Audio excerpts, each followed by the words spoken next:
আমি এবং মুগ্ধ পানি বিতরণ অবস্থায় ছিলাম। আপনারা যে ভিডিওটা দেখবেন সেখানে দেখতেই পাবেন যে আমার হাতেও পানির বোতল এবং মুগ্ধর হাতে পানির বোতল এবং প্যাকেট ছিল এবং বিস্কিট ছিল।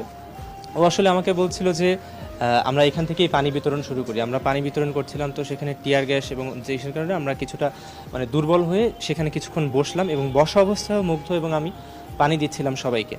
তো হঠাৎ করেই দেখলাম যে অনেকেই দৌড়ে আসছে, আমরাও দেখলাম। দেখার সাথে সাথে আমি জাস্ট ওর পায়ের উপর হাত রেখে বললাম যে মুগ্ধ চল দৌড় দিই। মুগ্ধ আমাকে শেষবারের মতো বলল যে চল। আমরা তিনজন ছিলাম বসা। আমার মুগ্ধর খুলনা ইউনিভার্সিটির একটা বন্ধু এসেছিল, নাম জাকির। ও ছিল সবার প্রথমে, দ্বিতীয়ত ছিল মুগ্ধ এবং সবার শেষে ছিলাম আমি। জাকির সাথে সাথে উঠে যায় এবং দৌড় দেয়।